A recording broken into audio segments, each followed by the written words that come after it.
I was born in a small country called Lebanon. Where I was born, I was in the midst of a brutal civil war, and it lasted over a decade.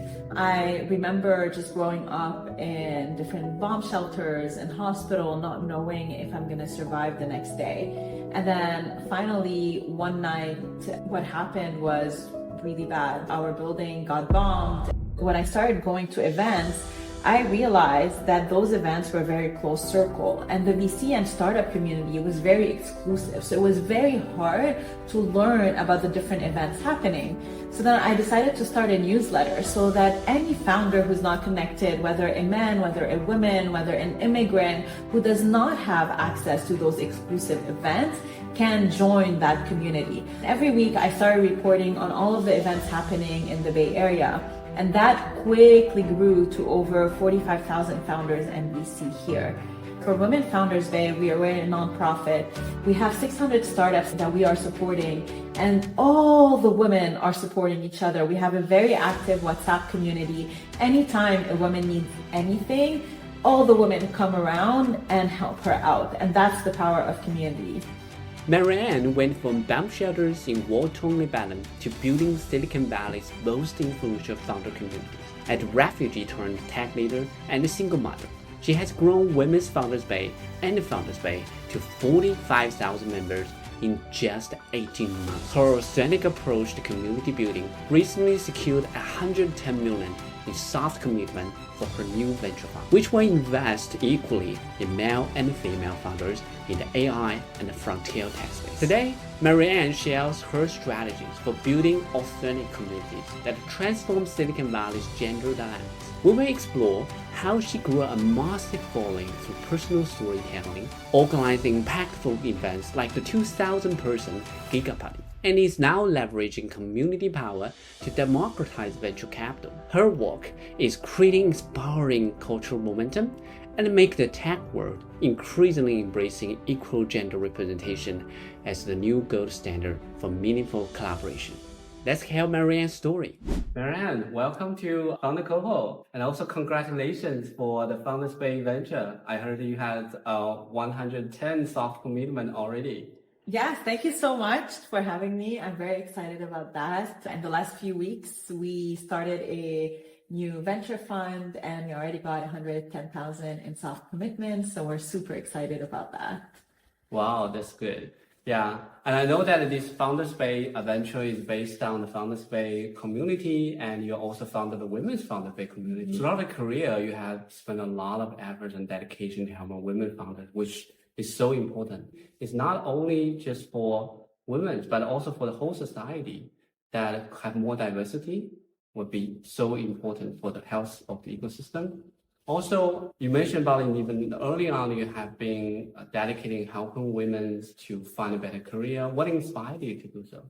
So I was born in a small country called Lebanon. Where I was born, I was in the midst of a brutal civil war, and it lasted over a decade. I remember just growing up in different bomb shelters and hospital, not knowing if I'm gonna survive the next day. And then finally, one night, what happened was really bad. Our building got bombed and we were still inside it. But miraculously, we survived. And my mom then took us to the Canadian embassy to finally leave the country, and we were able to do that. But going into Canada, because we came from a civil war, we went into kind of the refugee neighborhood. And it was basically a big Arabic ghetto there. And I met so many women and children who did not have even enough money to eat, enough money to buy clothes. And then I quickly realized the reason why is because those women, somehow the men were left behind during war and they weren't able to provide for their families. So that really got me thinking and showed me the importance of having women be independent, of having women be educated and be successful so they can provide for their kids. And that really inspired my entire career. I want to help and I want to inspire women to be independent, to be educated, to be successful so that the next generation benefits from that, so that the entire population, the entire community benefit from having women be successful. And what are the team members you work together? Yeah, definitely. So I can talk about Women Founders Bay and Founders Bay. So while building Women Founders Bay, one of the things that I realized is that it wasn't enough for us to have a community of just women supporting each other. We need to integrate within the entire ecosystem. We need to really create a world where 50% of men and 50% of women are represented.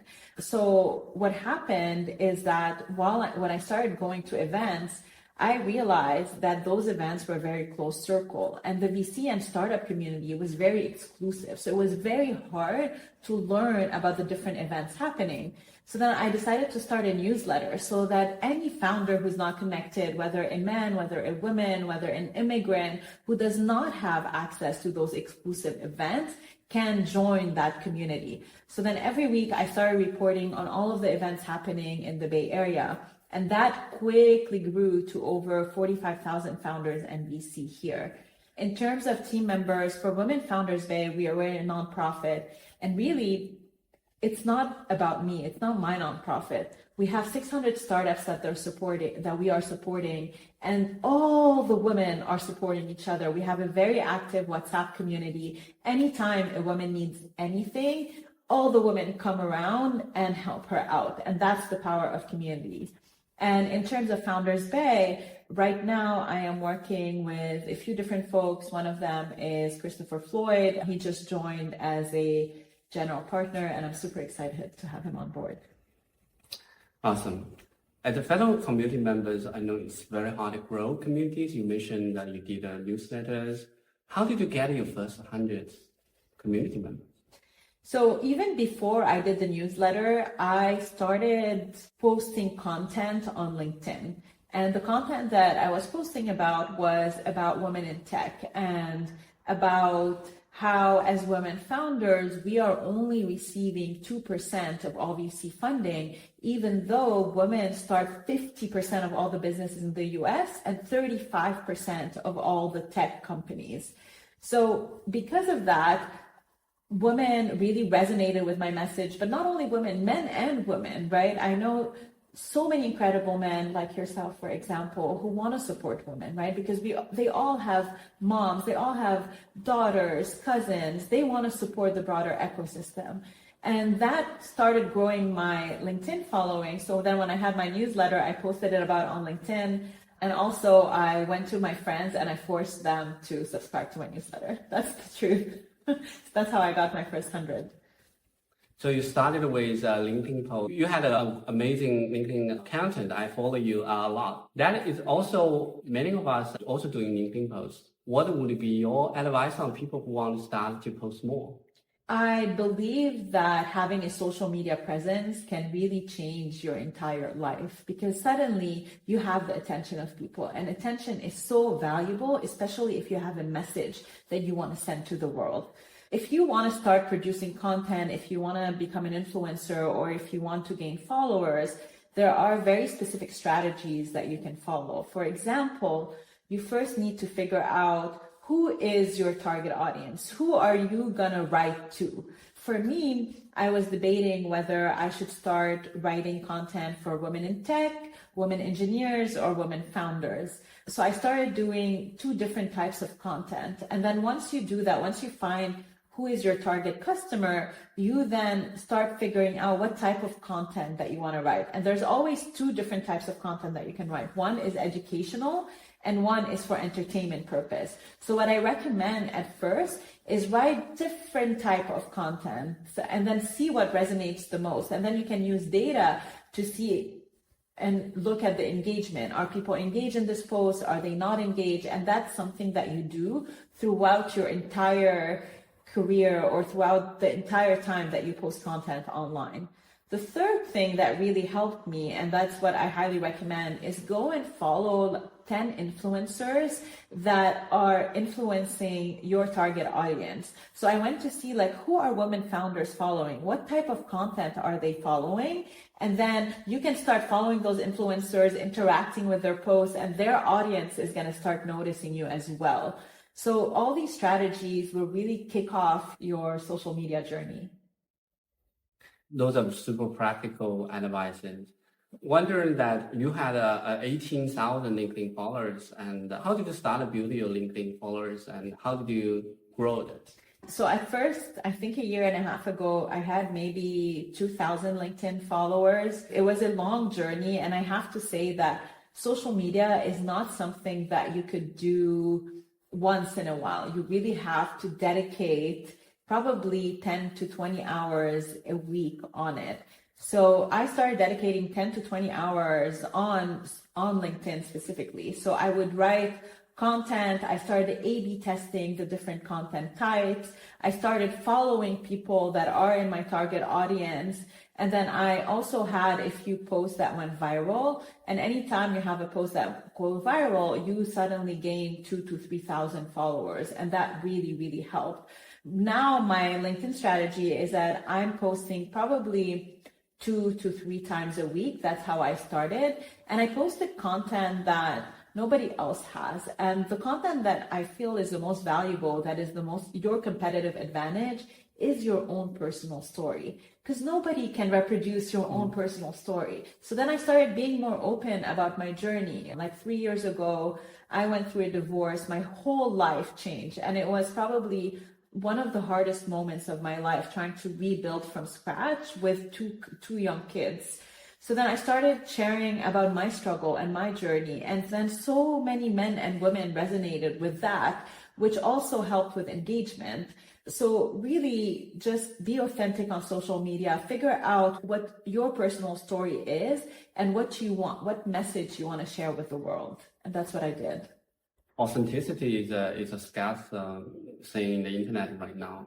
By sharing your story, many people resonate. Okay. Exactly, because your personal story is what makes you you, and it doesn't get more authentic than that. Yeah, and you mentioned about you build an online presence by posting LinkedIn, a newsletter, and also founder base and women founder base have a lot of events, offline events now. How did you evolve from that to where you are now?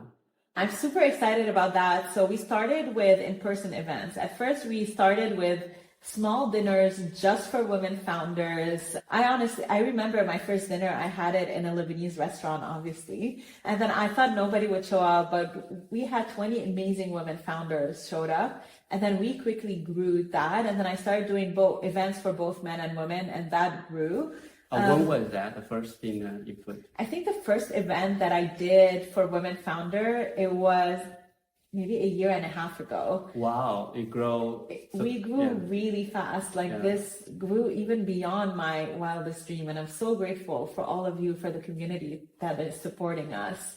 So we started with small events like that. And then we started doing bigger events for women founders. And then 100 to 200 women would show up. And then because my newsletter gained so much traction at that point, and we had both men and women following me, we started doing events for the both of them. But in all of the events that I do, we always talk about our mission, and the mission is to really make tech more diverse. So in the events that I do, even if we do panels, even if we do pitches, and it's both men and women, we make sure that at least 50% of the panelists, of the speakers, of the founders that are pitching are both men and women. So we continue with our mission. So the reason why I started the virtual event is because so many women came to me from outside of San Francisco. So many, both men and women now are following our newsletter, and they can't come to the in-person event. So I decided to start doing virtual workshops. One, because it's easier to attend, and two, now suddenly we can expand beyond San Francisco. Yeah, the virtual event is more exclusive. We also started recently doing founder couple. Oh, amazing. Yeah, That's so great. what you mentioned is very resonating. Yeah, we'll leave Marianne's LinkedIn under our video as well. So the next thing I want to touch on is because you mentioned about you start a whole journey by posting the LinkedIn and become a public figure in the internet, have your personal branding on that. Was it intentional or is it organic?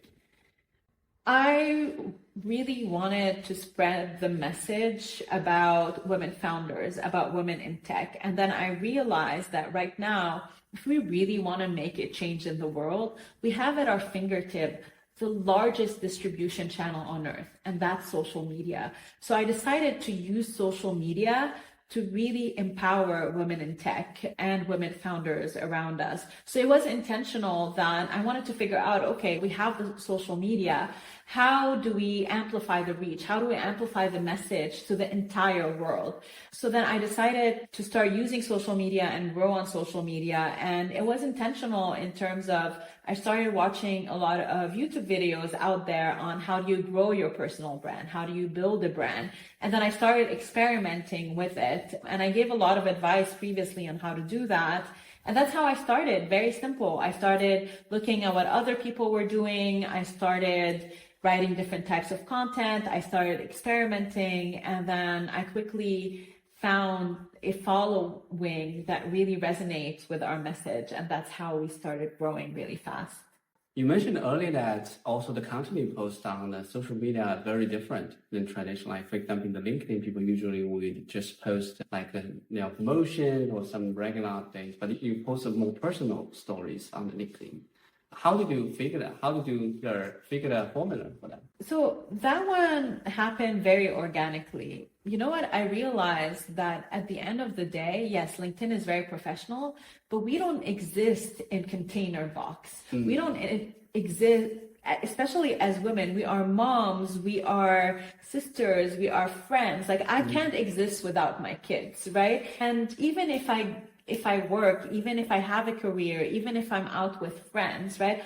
All of my personal story follows me wherever I go. So why are we separating who we are from our job, from our career? So then I started just posting about how I'm feeling, what inspired me to do all of the things that I'm doing, what inspired me to do Founders Bay. And that's a very personal story, but it resonated with people because every single one of us has personal stories to share. A lot of the women out there are mom, and right now women still take on 80% of all the household duties. So we don't really exist without our kids. So why are we separating them all? And even more than that, even during events now, sometimes I don't have babysitting.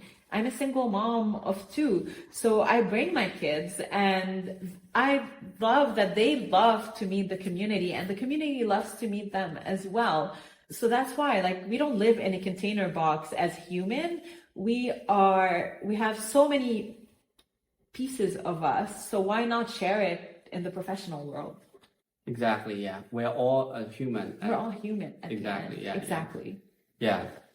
And that's a lot of things to do, like do the LinkedIn posts, newsletters, virtual workshop, and offline events. And you have 2 kids. How did you manage to get all things done? I don't sleep. So what I do is I have a team supporting me. I have amazing assistants that are helping out with this. And also, I'm a coder. I love coding. That's how I started out. I coded every possible thing that I could. So all of my newsletter is generated with the code that I wrote. Anything that I find that I'm doing manually, I code a script for it, and it helps a lot. So as a result, I can be more efficient in just focusing on that. And then the other thing, really, again, it's not about me. Like, all of our events, our community helped put them together. For example, 2 weeks ago, we had a full day boot camp around fundraising, and 4 amazing women put that together on their own for Founders Bay and for Women Founders Day. So I have the entire community behind me, supporting me, because at the end of the day, Founders Bay and Women Founders Day, it's not about me, it's about all of us. Another thing you mentioned about is that you mentioned a lot of efforts, events are putting together through the volunteers of the communities. And building a community is also very different than building a company with full-time employees. How do you find those volunteers? How do you effectively working? Very simple. So we have a couple of WhatsApp groups for our community. For Founders Bay, we have a private membership where if you become a private member of Founders Bay, then you are part of this private community. And then Women Founders Day, my nonprofit, has its own WhatsApp group. All I have to do is post about what I need help with, and then somebody will come and help out. How do I evaluate the volunteers? I don't really need to evaluate them. I know that every single member of that community is there to help. That's the ethos of who we are. We want to help each other. So we have this trust that is already built. And that's what's so incredible. Like, I've been doing this for 1.5 years. Every single volunteer has been amazing to work with, and we never had any issues with that. So I'm very grateful for all of you. Yeah. Doing community work is one major thing is that it's self-organized and magically happen as long as you align the visions right. Exactly. You have to have a vision, you have to have a mission that aligns the community. And our mission is very simple. It's to really make tech more diverse, to make sure that men and women are both equally represented and have equal opportunities to thrive in the tech industry. And I think once you have a very clear mission, people will align and will continue following you and the community and will want to help. This is a huge advice that I give to anybody building community. Figure out, what does your community represent? What does it stand behind? Like you mentioned, you started the first thing that was like 1.5 years ago, and now you have 45K members, incredible growth. What do you see the community a few years from now? Yeah, so this is where I'm super excited about what Christopher and I are doing. We are starting a venture firm to invest in AI and frontier tech. And I'm really excited about that because that'll provide us opportunities to not only help grow the community, to help empower the community, but also to invest in some of the founders in our community that are so incredibly talented. And how I see it evolved is we want Founders Bay to be the one-stop shop for a founder, whether they're looking to raise funding, whether they are looking for customers, whether they're looking for talent, whether they're looking for advice to grow. We want to be the place for them to go. And not only in San Francisco, we want to expand to New York, to LA, we want to expand globally. We want to be the place to be if you are a founder or if you are a VC and want to invest in founders. And that's how I see it growing. A lot of communities, when they grow, they need more resources, more people to put in organized events. And at the same time, this is a nonprofit, it started as a nonprofit. What is your thought about making the community be self-sustained to get a resource that it needs to grow? So I have two different entities here. I have Women Founders Bay, that's a nonprofit, and that now all the women are supporting each other. A lot of the events that I do at Founders Bay, I provide for free for those women founders. What does it take for a community to sustain itself? Honestly, it's been hard to manage that growth, and I don't know all the answers because we grew so fast in such a period of time, and I'm still trying to figure out, right? Like now suddenly we have 45,000 members to manage, and I receive probably 200 to 300 messages a day from community members, and it's been very challenging to manage that growth, but I'm trying, and I'm really depending on every single member to help me out with that. If you have any advice, if you have any recommendation, if you can support us in any way, I welcome you to do that. So if you're looking back in the 1.5 year build the community, what are the most memorable time? So many memorable times, but most recently we did the Giga Party, and that was one of the biggest events that SF has seen in tech. And what we did there was very unique. We took over the Temple nightclub. We brought in 2,000 founders and VCs together for a full evening and a full night. And I think what's very unique about that is that we didn't just keep it tech. We brought in DJ, we brought in art and music, and we really made it a one-of-a-kind event. The most memorable moment for me was that we had a pitch competition, and the winner of that pitch competition was going to go to LA and then pitch on TV. And an incredible woman founder won that competition. And that for me was one of the best moments because suddenly you are seeing the impact that we're doing. We are actually taking amazing women founders and we are putting them in LA in the center stage of the world. Other moments for me that have been impactful, actually one of them happened a few weeks ago. We had a Women Founders Day holiday celebration, And a lot of men actually ended up showing to our Women Founders Bay celebration. And one man came to me and he said, Marianne, I don't feel comfortable going to any other events anymore organized by other community groups. And I told him, why not? He said, because in the other Founder NVC event, the women are not represented there. There's no woman in the room. I walk in, there's 99 men and 1 woman, and it doesn't feel good anymore. And I loved hearing that because that shows that we are really making an impact in the tech industry. We are changing culture, right? We are changing the way that people think about event. Now we are showing that events where we have equal representation of men and women, 1 is more fun, but 2 is also better for everybody, and it is possible. And that for me was one of the, honestly, the highlight of building all of that. Entity structure is also very interesting because a lot of the community builders, they also think about, at the same time when they have this nonprofit community, how they can also turn it into a business at the same time. Any advice here? I would say monetizing community is one of the hardest things to do because at its core, community is not really a business. Community is a group of people coming together to support each other. I would say maybe figure out one of the ways that you could monetize community is, for example, offering consultation services for the community, maybe offering paid memberships, maybe offering or selling digital products or even physical products. Those are a few ways that I saw community sustain themselves. But to be honest, community is not a money generating tool. There's so many other businesses that could make way more money. And I've met so many community builders that are having a hard time doing that. But what's incredible about community is like the best communities are not started for personal gains. The best communities are started for a specific mission, and that's how they grow over time. Also, earlier you mentioned about meeting Christopher to working together on Founder Bay and Founder Venture.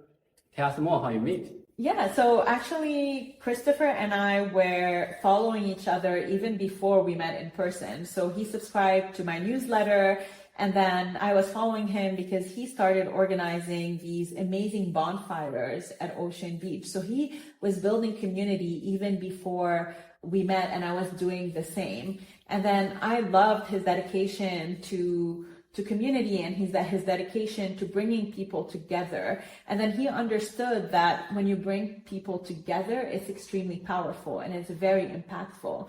And Christopher has always been a big proponent of women and supporting women and helping women succeed. So then when we finally met in person after following each other for several months, it just clicked. We had the same vision of where Founders Bay could go. And then when we started collaborating on the Giga Party, that's the first big event we collaborated with, we just saw so much energy and so much synergies in what we want to accomplish together. And we've accomplished so much in such a period of time. The community has grown from 30,000 to over 45,000, really because of his input and his strategy and all the contributions that he's made. It's amazing that you share this story how you met Christopher. It's always amazing to find a great partner working together. Getting the resources from community is really helpful because that's the advantage of non-profit community, that helping each other, everyone contributes. Exactly. You also mentioned about you also starting the Founder Bay Ventures, which is that a for-profit business? So Founders Bay Venture is going to be a traditional investment firm, and we are going to invest in AI and frontier tech. So that is a different kind of business. So there's 3 entities here. There's Women Founders Bay nonprofits, Founders Bay, which is a corporation, and then we have Founders Bay Ventures. You mentioned about you started the first project deal with Giga Parties, and then you started to do the Founders Bay Venture. How does that happen? When we were doing the Giga Party, we realized that one of the things that also founders need is funding. So we came together and we said, okay, why don't we start a syndicate? And in that syndicate, we can take a few of the founders and we can help them raise funding from our network of VCs. because in my newsletter, we don't only have founders. Actually, we have almost every investor in the Bay Area in my newsletter, including from A16Z, from Sequoia, from Khosla Ventures. So it's easier for us to help those founders get funding. So during the Giga Party, we announced our syndicate. And then what we said was that if you are interested in investing in startups, if you want to learn more, apply to help us co-invest. And suddenly, even after one newsletter edition, and Chris actually wrote that message for the entire community, we got over 30 million in soft commitments. And we were blown away by the response. And then we were like, okay, we're going to do a syndicate for 30 million. That's a lot of money to do SPVs. And then we wrote about it in the next newsletter edition. And suddenly we got 100 million in soft commitments. And we're like, okay, well, there is a need for this. People want to invest in AI. They want to invest in frontier tech. They want to invest in diverse founders. So let's create a venture fund. And that's how it started, completely by accident. But it's really, this fund is for the community, by the community. It's all of us coming together and making VC and startup more accessible. But also, we have similarly a very specific mission. It's to show that there is a venture fund out there that could invest in 50% women and 50% men to really represent the population at large. That's incredible. That's the power of the community. Power of community. It's for all of us. This is all our fund. It's not only mine and Christopher's. Awesome. You mentioned about that you put up a syndicate. Can you tell us a little bit more how the fund works? Yeah, so we're still in the early stage. Again, the response has been overwhelming. It's been incredible. We are so grateful for that. We are still figuring it out and we're building in public. That's the best part of it. We don't have all the answers. So we're setting it up as we speak now. Whenever we have more updates, we will share them. And then we are also going to share our journey for all of us. Like, how do you even set up a fund? How do you build a fund? The next step, now we just published our thesis. We're super excited to say that we're going to probably invest in AI and frontier tech. Every week, we're going to just figure out the next step. So there's more to come. Wow, building public to the next level. Exactly. This is build in public. Again, we are serious when we're saying, like, we are not building this for us. This is our fund. This is every single one of us is going to have a voice in this. Every one of us can contribute to this fund. We're going to share it with the world because this is for the Founders Bay community, by the people, for the people. By the people, for the people, well said. For the people, exactly. You published a thesis of the fund recently. Tell us more about the thesis. So right now, we live in one of the most exciting times in history. And the reason why this is happening is because of AI. AI really, in maybe a year and a half, disrupted the whole world. But AI will change every single industry out there. It's going to revolutionize healthcare, climate tech, robotics. We really believe that with AI, we'll be able to live longer. We'll be able to go and use resources in space. We'll be able to transport each other faster and better. And that's what we want to invest in. AI made it that the future is now. So we want to be able to invest in technologies that are the future, that are really going to accelerate the future, but are also good for humanity. And we really believe that within 5 years, every single one of us is going to have a humanoid, because who wants to do laundry at home? Nobody. So we're going to have humanoids walking around us. We may have flying cars. We're going to use space because we know we'll need more energy than ever now with AI being so popular. And we're going to figure out how to live longer and to exterminate a lot of the diseases among us. Yes, AI is very hot right now. Exactly. Yeah. One question I have is that what do you see that are the most exciting category of AI applications or companies you would like to invest? I'm very excited about AI in the healthcare space, because if you look at healthcare, every time you go to a doctor, you still have to fill out paper forms, right? We live in a digital world. Why do we still have to It's a lot of paper forms. And the reason why is because healthcare really skipped the SaaS revolution. When everything was going digital, healthcare didn't go as digital as possible. But with AI, suddenly it's unlocking productivity for every single doctor, every single clinic out there. And now I believe that every single clinic, every single healthcare professional will use it because it's going to unlock productivity like no other. So that's one part. The second part is now with AI can now suddenly detect cancers that were undetectable by the human eye. It can make it that it can personalize your healthcare treatment for yourself way better than any doctor can do out there. So with AI, we're going to be able to find diseases earlier, but we're also going to figure out the best way to treat those diseases. And because of that, we're going to live healthier and longer for many years. So that's one part. The second part is space.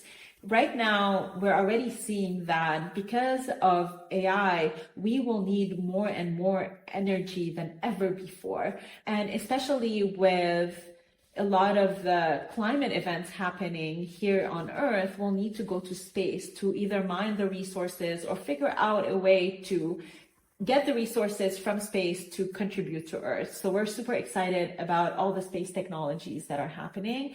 And the third thing is robotics. As I said, humanoids in the past was not something that you could really use because they didn't communicate like us. They wouldn't understand us. But now AI actually understands what we're saying.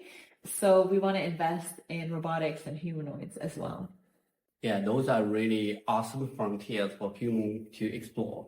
Exactly. Yeah. We're excited, but we're also just carving the thesis as we speak. So everything can change. We're really building in public, but we're excited about the future. And what kind of qualities you are looking for founders to invest? So this is what I always look for. One very specific thing, and that's the hustle factor. Is the founder able to figure things out as they go? Being an entrepreneur means that you need to know about marketing, you need to know about accounting, you need to know about engineering, you need to know so many skill sets, and it's very rare that somebody knows all of that. So what makes a great founder? It's their ability to be able to execute, their ability to figure out what they don't know and figure out how to still drive results. And that's what we're looking for. The second thing is a competitive advantage. As a founder, do you have something unique that will differentiate you from everybody else? And a competitive advantage could be the distribution channel. A competitive advantage could be expertise that nobody else has. A competitive advantage could be like their network. So we're really looking for those founders that have something very unique. But the third thing too is that's what we realize is that right now Founders Bay is one of the newsletter especially is one of the biggest distribution channel in tech in San Francisco. So we are going to use this distribution channel to help every single founder that we invest in, because now they suddenly have a way to access all of the founders, operators, and the VCs that are in our community. And that's the power of the ecosystem that we're providing. Yeah. So hustling mindset is very important. As founders, is always a journey that you don't know what you need, like what it requires to become done, but you need a mindset to figure that out, whatever exactly. It is. Thanks for joining us for this inspiring conversation with Marianne. Her journey from refugee to community leader shows how vision and purpose can transform an industry. Loved what you heard? Subscribe now to join our community of founders and innovators. Drop a comment about your favorite takeaway from Marianne's story and stay connected for more insights from Silicon Valley's most exciting changemakers. Until next time, keep building, keep connecting.